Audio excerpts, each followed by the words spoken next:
Hi guys, this week there was a lot of interesting news from the gaming world. I've collected all the most interesting things for you. We'll talk about the State of Play show, we'll also touch on the closure of Deus Ex, and discuss in more detail about GTA 6 technology.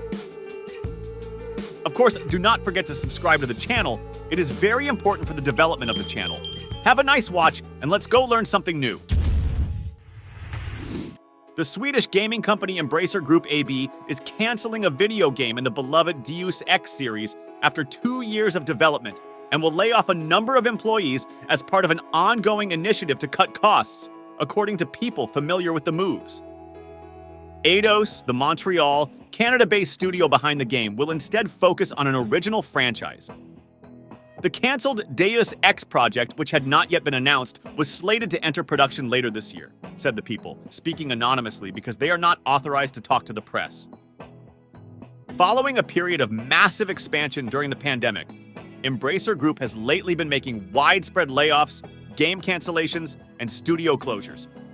The sci-fi Deus Ex series has been critically acclaimed and sold more than 14 million units worldwide.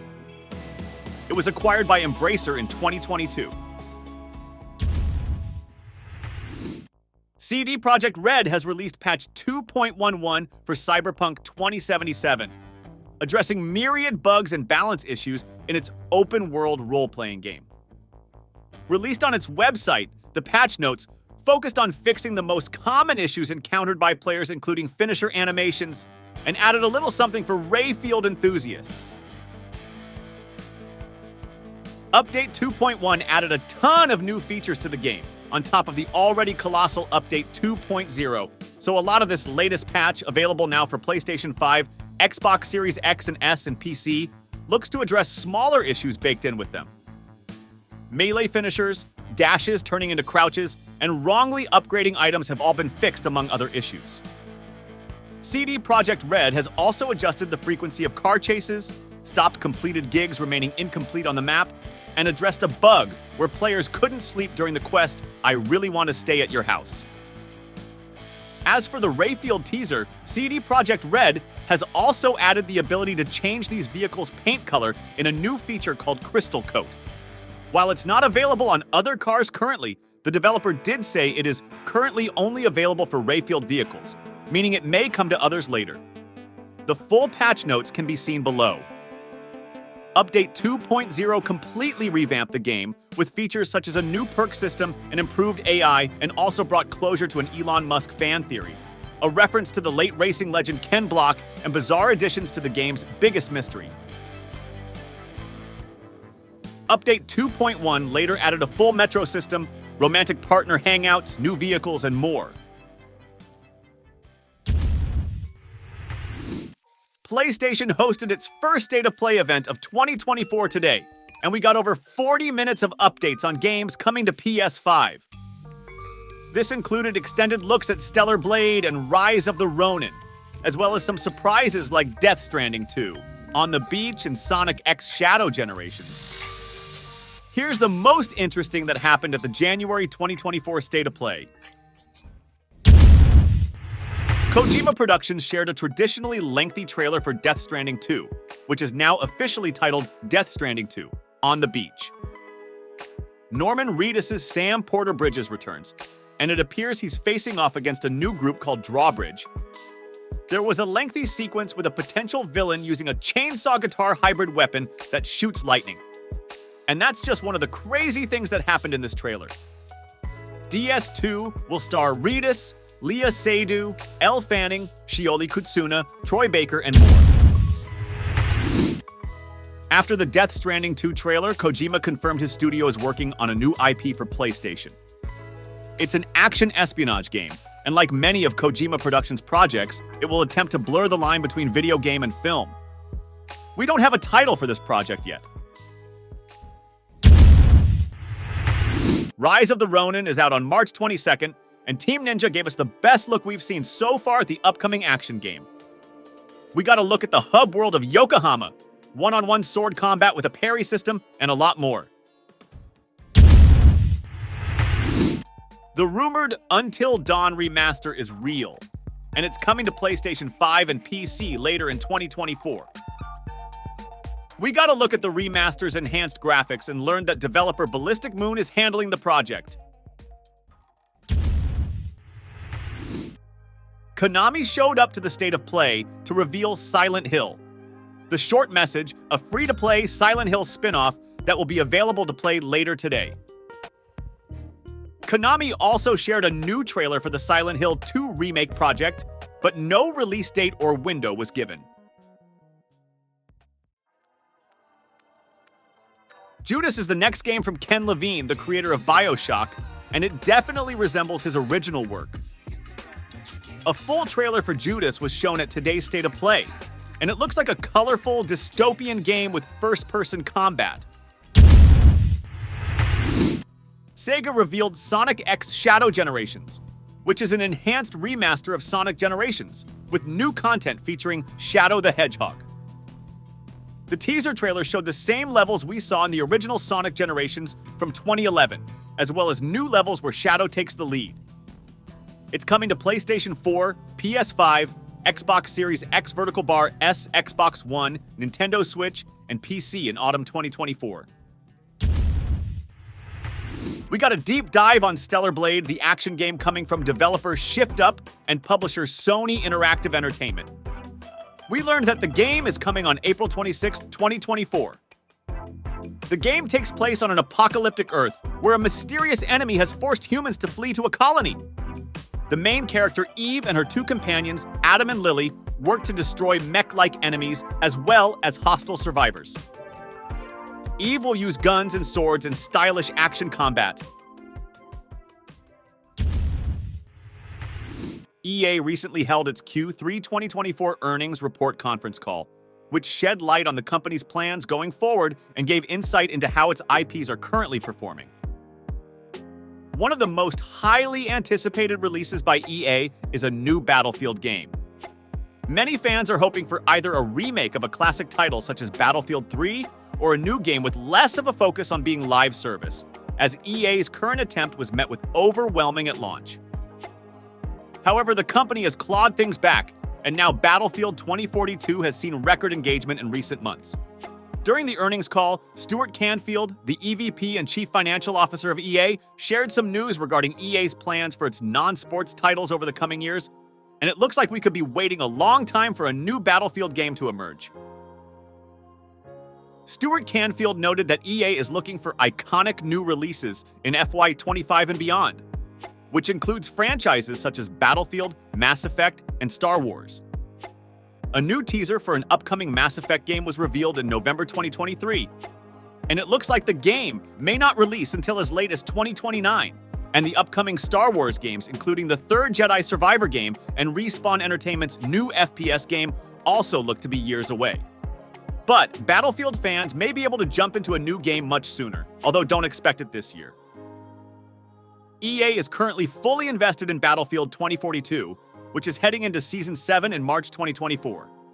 Andrew Wilson, the CEO of EA, said in the earnings call that although EA is heavily focused on Battlefield 2042 right now, it looks like a new Battlefield game could be in the works.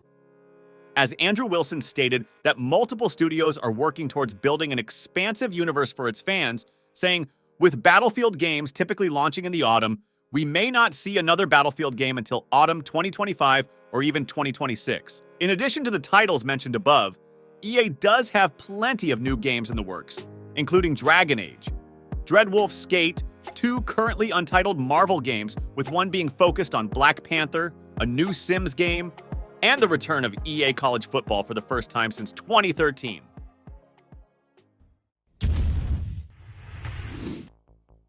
After a brief time in Steam Beta, a significant update for Starfield in 2024 is now live, and one of the most significant changes coming to the update focuses on improving the lighting for in-game locations.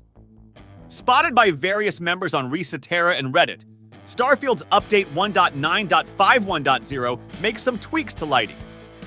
Specifically, the patch notes mention that Bethesda Game Studios has improved lighting at 73 locations. While it does not go into specifics, Starfield players online have begun posting before and after the update was installed in several locations. Most notably, Reddit user DinDisco posted a gallery of these images, showing what Starfield looked like in a few locations before and after. Pictures of specific areas, such as the Red Mile and mining caves, have drastic differences in lighting. The latter, for example, shows one cave replacing the grayish-brown color scheme with blue minerals in favor of the entire lighting having a cool blue hue inside. According to the patch notes, lighting improvements were also made on the character creation page. According to information from insider gaming sources, and Ubisoft has learned that Star Wars Outlaws will be released in the first half of the year, while Assassin's Creed 4 Black Flag has been in development for several years, though it is unclear when it will be released. Unfortunately, Prince of Persia: The Lost Crown did not pay off and brought in $15 million in revenue. The game sold 300 copies on all 6 platforms. The launch of Avatar: Frontiers of Pandora is also hardly successful for Ubisoft. This release brought in $133 million in revenue in 2 months. Sales reached only $19 million on all platforms, according to sources. Such indicators will not have a very good effect on morale, because now they want to clean up their reputation after various failures. Only the release of Assassin's Creed Mirage was quite successful. The game sold 5 million copies and brought the company $250 million. Despite this, as Iceider Gaming writes, Ubisoft is very much hoped for future releases from their lineup. I'm talking now, of course, about Star Wars Outlaws and Assassin's Creed Red, which is scheduled for release in the second half of this year. But Outlaws, in principle, the public expects the game to be very intriguing, and the degree of interest is quite high if you look further. New games in the Far Cry and Ghost Recon series are planned for release around 25-26 years. Ubisoft's swashbuckling pirate game Skull and Bones launches on February 16th, but you won't have to wait that long to check it out. An open beta for the pirate game will run February 8th, 11, and now the exact launch times and preloading information have been announced. Skull and Bones has been in development for numerous years and has undergone a number of changes, so it's nice that fans will be able to try the game before buying it. For those who decide to buy Skull and Bones after the open beta, players might be happy to learn that all progress will carry forward. Preloading for the Skull and Bones beta begins February 6th at 1 a.m. PT, 4 a.m. ET in North America, ahead of the beta product going live on February 7th at 6 p.m. PT, 9 p.m. ET. Skull and Bones launches February 16th for PS5, Xbox Series X Vertical Bar S, and PC through Ubisoft Connect and the Epic Games Store. It won't be available on Steam. For people looking to stream the game, Ubisoft will offer Skull and Bones through Amazon Luna. People who subscribe to Ubisoft Plus can play the full version of Skull and Bones 3 days early on February 13th. Launch is just the beginning for Skull and Bones, as Ubisoft plans to support the game's release with a variety of post-launch content. Take-Two Interactive, Rockstar Games' parent company, has a particular view on AI. Last year, its CEO Strauss Zelnick expressed how much more interesting and fun artificial intelligence could make NPCs. And now, fans suspect that the company will apply its inventions in this field to GTA 6. Several patents from Take-Two have made players think that the company is working in this area and might introduce smarter NPCs and AI-generated interiors to the famous series. Redditor No Development 894 pointed out 2 cases that we might see in Rockstar's next game. Based on the patents, GTA 6's NPCs will react to what's happening around them, which will influence their responses and animations. So if you do something weird, onlookers won't just stand around pointlessly, they will comment on your actions and maybe even stay away from you. The weather can also affect their mood and make them perform certain actions. Naturally, these patents, which aren't that recent, don't prove anything and can't guarantee we'll get advanced AI generation in GTA 6. However, Take-Two working on them could mean we'll see all that, especially combined with Zelnick's words. After all, what's a better game to use these inventions in than GTA? That's all the latest news I wanted to discuss with you. I hope you enjoyed it. If so, please like this video and don't forget to subscribe. It helps us to develop the channel and improve the content. Thank you for your attention, and see you soon.